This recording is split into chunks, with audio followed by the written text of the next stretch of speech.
My name is Andy Bureau. I'm an anthropology major here at UNCG, minoring in peace and conflict studies, and this is my Linguistic Odyssey. I was born in Raleigh, North Carolina, but I grew up about 25 minutes out of Raleigh in the relatively small town of Clayton. Clayton is one of the older towns in North Carolina, and it is home to a few plantation families that date back to at least the early 1800s. It's pretty rural and southern in nature, though it is growing and becoming increasingly more urbanized, though it still has much of that southern small town feel to it. That being said, neither of my parents are originally from Clayton or from North Carolina at all. They're actually from up north. My mother grew up in a relatively urban area of Hartford, Connecticut, and only moved to North Carolina in the early 1990s. My dad, on the other hand, is also from up north, but hailing from the Kinsman, Ohio area, a very small town that's heavily agricultural. I believe he moved to North Carolina sometime in the late 1980s.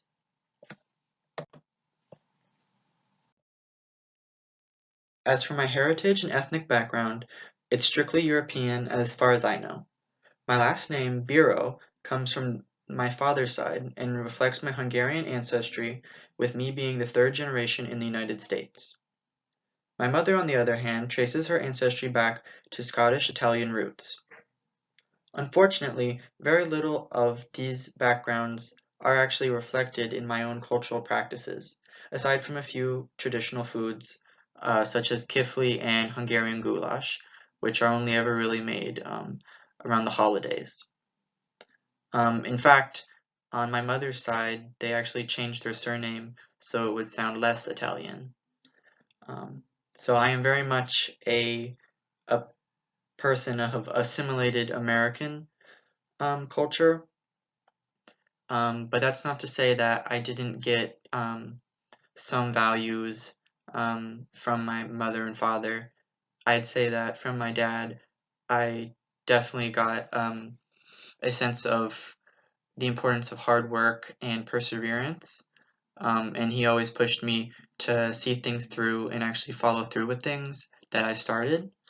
And my mother sought to instill a love for reading and for learning, which I think has definitely taken hold, um, and I still enjoy both of those to this day. As for what it was like growing up, my sister and I were brought up in a monolingual household speaking only English. While I did know people who spoke Spanish, and there were at least two families in my neighborhood that spoke both Spanish and English, it was never very widely spoken in my area, and so I never really picked it up or had much of an interest in learning it. Then, when I was around 10 years old, my parents divorced, and I went back and forth between Clayton and Garner after that, which meant I got used to things being different. Outside of my nuclear family, I mainly interacted with people from my dad's side of the family, as his mother and two of his sisters lived in North Carolina as well. Most of my mom's family still lived in the New England area, and I rarely ever saw them, except for when we would go up there to see her father, but that was very infrequent. Moving to a more linguistic side of things, I'll now talk about accents and dialects. As I mentioned previously, both of my parents are from up north, though they don't really have a blatant accent that I can distinguish, northern or otherwise. My dad, however, has adopted much of the southern dialect and has had no problem fitting in here. I like to joke sometimes that rural Ohio is a lot like the South, and I think that was why it was so easy for him um, to fit in here. And he says all the funny little southern things like y'all and ain't. But my mother has assimilated less, and still holds on to a more northern way of speaking, though she still does use some southern words and phrases, though significantly less than my father does. In this way, I think I take after my mother, as I don't really have a southern accent, despite living here my entire life, and I haven't really added those southern colloquialisms to my own speaking repertoire. Um, so my dialect isn't exactly what you would call southern, especially if you add into the mix that most of the friends that I've had growing up um, aren't native to North Carolina, and a lot of them had actually also moved here from northern areas. I have a significant amount of friends that have moved to North Carolina from New York, um, so I wonder what the draw is. Um, but like I said, um, I think being around a mix of different dialects and ways of speaking sort of messed with my own and made it so you can't really pin mine down necessarily. And it ends up with something a little bit like this.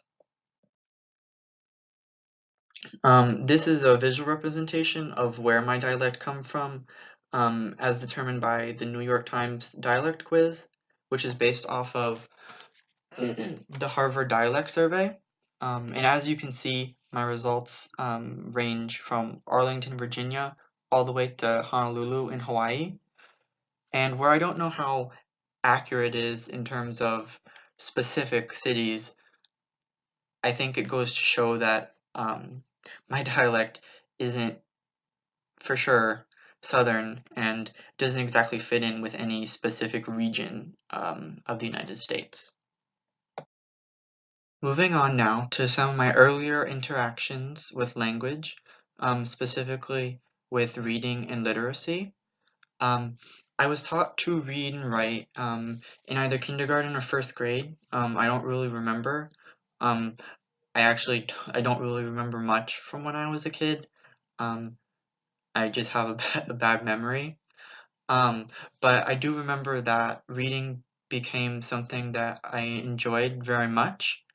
And thankfully, my parents encouraged me to read a lot, specifically my mother, who still reads an inordinate amount of books today. Um, and my mother often took me to the library, both to the one in Clayton, which is relatively small, but also to the larger one in Garner. Um, and that I think really helped me to expand my vocabulary and to help me have a creative inner world and imagination. I also think that reading is a way that my family, or at least my mother, um, uses language as a sort of way to communicate. Because my mother has always been a relatively quiet person, and I'm much the same way. But a lot of the times, if she likes a book, or if she reads a book or something like that, or an article or something that she thinks that I would like, she'll recommend it to me or send it to me. Um, and in that way, I think language is used as a sort of um, a bridge to highlight or well, maybe not highlight, but to help strengthen um, bonds and like interests between us.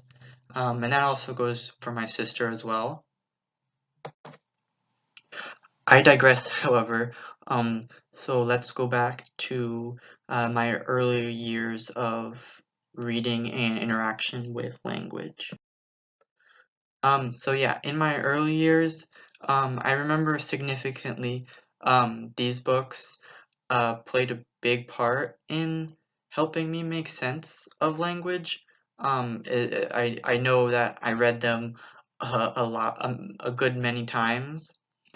Um, and I really think that these paved the way for my reading that would come in later years, which is stuff like I read a lot of Greek and Norse myths, and really any myths that I could get my hands on, um, along with, more classic stuff like Harry Potter, um, and the Chronicles of Narnia, the Lord of the Rings, not so much when I was younger, but that's more recent years. Um, and also the Calvin and Hobbes comics, which I think sort of introduced me to the concepts of sarcasm and may have been where I get um, my sarcasm from. But I think overall, um, books like these helped expand my vocabulary and introduce to me new ideas about the world and how you could interact with the world and create stories and whatnot that other people could interpret and um, make sense of all by just, words on a page.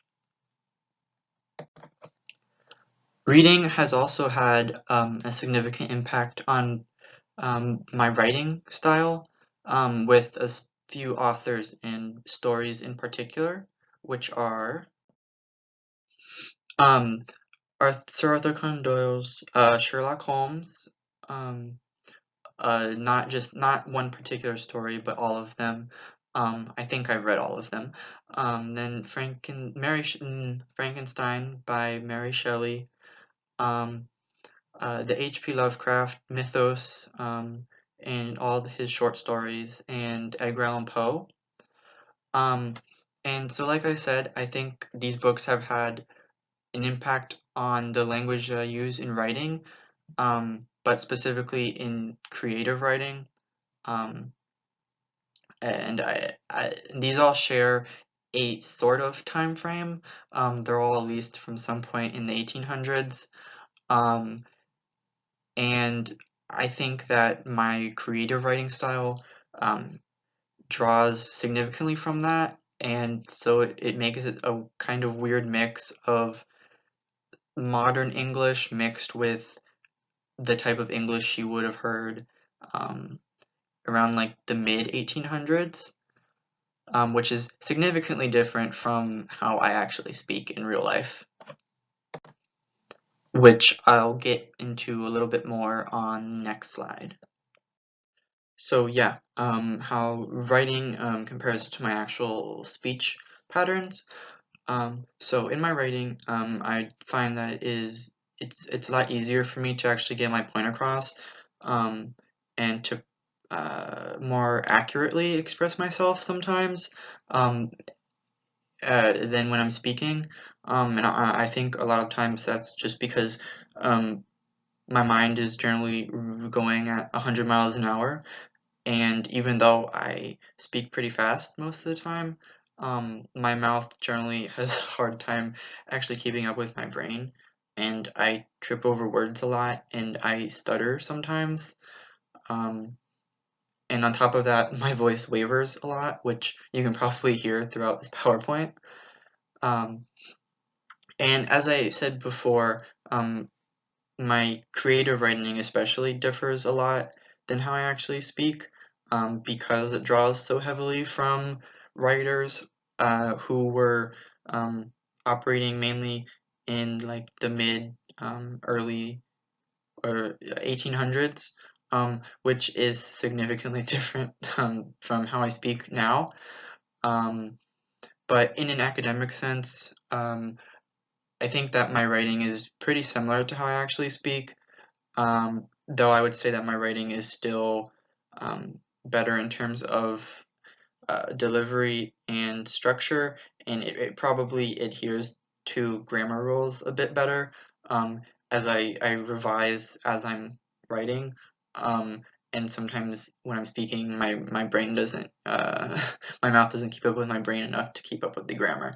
Um, but yeah, in my writing, um, I generally keep the grammar right, accurate, even when I'm typing up a text to my friend or my parents or somebody like that. I use proper structure, proper punctuation, and everything. Switching gears a bit, I think now is a good time to talk about my language study and linguistic influences. Um, and as I've stated previously, some of my friends and some of the neighbors that I grew up around spoke Spanish, and there was a relatively large Spanish-speaking population that attended my high school. Um, and my sister is also currently learning Spanish, but I decided to be the odd one out and learn French instead. And I actually started learning French back when I was in my sophomore year of high school, but I didn't really take it too seriously, and it was only for 1 year, and I didn't really learn that much. But coming back here to UNCG, I picked it up again, and I'm currently in my third semester out of four, so I'll be finishing up my 4 semesters of French next year. Um, and interestingly enough, my mother majored in linguistics back when she was in college, and I know that she was learning French at the time. I don't know how much she actually still remembers, um, but she never really spoke it or anything that I know of. I know she never really spoke anything to me in French ever. Um, but I know I chose to pursue French instead of Spanish, mainly because I'm looking to do international work, and in the international community, French is pretty widely spoken. So trying to set myself up for a good position somewhere down along the line. So that's one of the reasons why I guess I made it harder on myself um, by learning French instead of pursuing Spanish, like everybody um, recommended that I do.